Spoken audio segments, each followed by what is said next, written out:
Chers auditeurs d'RCF, chers amis du diocèse, bonjour.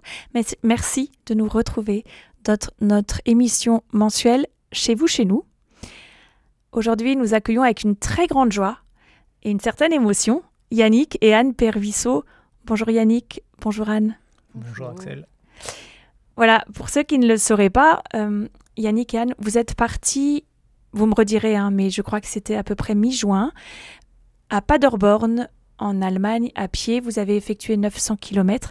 Alors pour ceux qui ne connaissent pas Paderborn, très rapidement, c'est un diocèse en Allemagne avec lequel nous avons, nous le diocèse du Mans, une amitié sacrée depuis le 9e siècle. Pourquoi ? Parce que nous avons offert aux Allemands les reliques de Saint Liboire. Et pendant des années, voire des siècles, des pèlerins sont partis du Mans vers Paderborn à pied. Et vous avez décidé d'aller à la suite de ces pèlerins, vous aussi, à pied. Alors, c'est pas anodin, 900 km. Combien de temps vous avez marché, Yannick ? Il nous a fallu 38 jours. À raison de combien de kilomètres par jour, à peu près ? Une moyenne de 25 km par jour. Anne, comment vous avez vécu ? C'est quand même une prouesse sportive. Je dirais que ça m'a pas paru très compliqué. J'ai eu des ampoules aux pieds, donc j'ai mis mes sandales. Et quand j'avais trop mal, et puis tout s'est bien passé en fin de compte. Ce qui était peut-être difficile, c'est quand on avait la surprise d'avoir un chemin plus long que prévu, plus compliqué, par un chemin non tracé, des surprises, de mauvaises surprises. Là, c'était un petit peu plus compliqué, mais sinon, physiquement, globalement, ça a été. Yannick, qui vous avez aidé à faire votre tracé, le chemin ? En fait, c'est vous qui aviez décidé avec Anne, en regardant Google Maps ? Oui, on pourrait dire cela, oui. On a décidé de partir, mais il fallait vraiment le tracer, il fallait savoir où on allait pouvoir être hébergé ou demander un hébergement.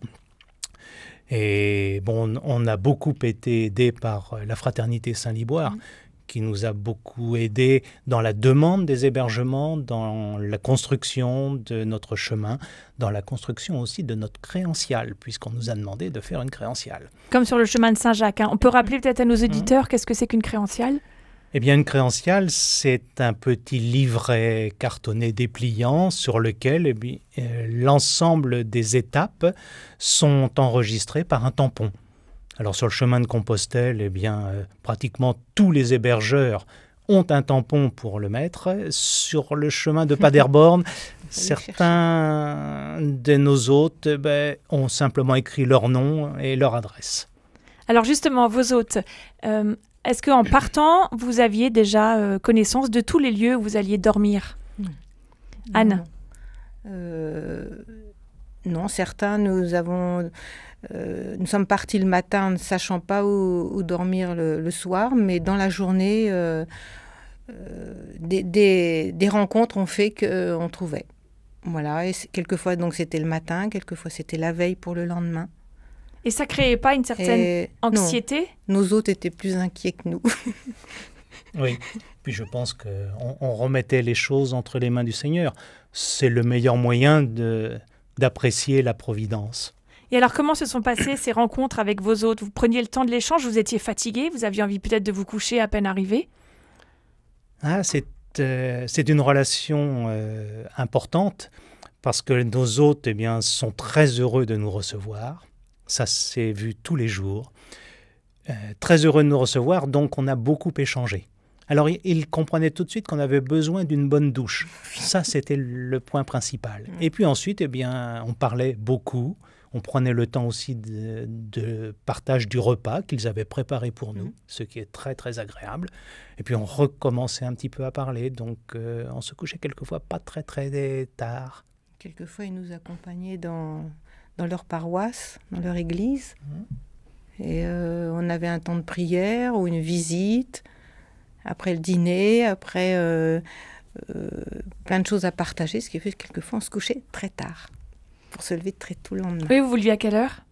À peu près 5 heures, 5h30. Vous avez eu très chaud ? Est-ce que vous avez eu une période de canicule un peu ? Au mois de juin, il a fait très chaud ici. Vous avez eu ça aussi ? Oui. Au début, oui. Oui. Rien que les 2-3 premiers jours en partant du Mans vers Chartres, nous avons vraiment souffert de la chaleur. Et nous avions des étapes importantes, puisque les 2 premières faisaient 26 km. Ça commençait très, très dur pour nous. Quand vous êtes parti, vous avez dit aux chrétiens de la Sarthe, mais pas uniquement, de vous confier des intentions de prière. Est-ce qu'il y a eu des échanges tout au long? Comment vous avez été informés des intentions qui vous étaient confiées? Alors, on nous en a donné le jour de la messe d'envoi, sur un petit papier, et puis d'autres en cours de chemin. Certaines personnes nous ont envoyé des messages. Donc, tous les matins, on avait un temps de prière tous les 2. Alors, on essayait de trouver c'était pas une église forcément, c'était plutôt un endroit calme, beau, dans la nature. Et en marchant tranquillement, on faisait notre temps de prière. Oui. Voilà. Et nous avons même aussi prié parce que des intentions nous ont été proposées par nos hôtes également. Oui, donc ça s'est rallongé tout au long du chemin, toutes nos intentions. C'est très fort de marcher avec la vie de ces personnes qui en fait vous demandent d'intercéder auprès du ciel pour eux. Enfin, j'imagine qu'on expérimente encore mieux ce que c'est que l'Église et qu'on est un corps en fait. Hein. Tout à fait, oui. Et Anne aime bien me dire qu'à la fin de ce pèlerinage, elle a trouvé que notre Église était vivante, bien vivante. De par toutes les générations, les 3 pays qu'on a traversés. Vous pouvez nous redire ces pays? Donc la France, la Belgique, puis l'Allemagne. Et l'Allemagne, oui. Mais le Seigneur travaille dans des petites choses du quotidien. Et ça, on l'a bien vécu. On a bien vécu la fraternité aussi à Bayernburg. C'était très touchant. Alors Bayernburg, c'est un petit village, mais qui avait la particularité sur notre chemin de tomber le 14 juillet. Et donc, 14 juillet, un Français va penser fête nationale. Oui. Bayernburg, on nous a reçus lors d'une fête, mais locale, qui n'a rien à voir avec notre fête nationale, bien sûr. Et qui était en quel honneur, cette fête? C'est plutôt à une commémoration du 2e anniversaire des inondations qui ont fait 160 morts en Belgique et en Allemagne. Et c'est plutôt, ils commémorent, eux, la fraternité et l'entraide qui s'est développée au sein de ce village et qu'ils aiment à répéter tous les ans parce qu'ils ont trouvé ça très très fort, que chacun s'entraide.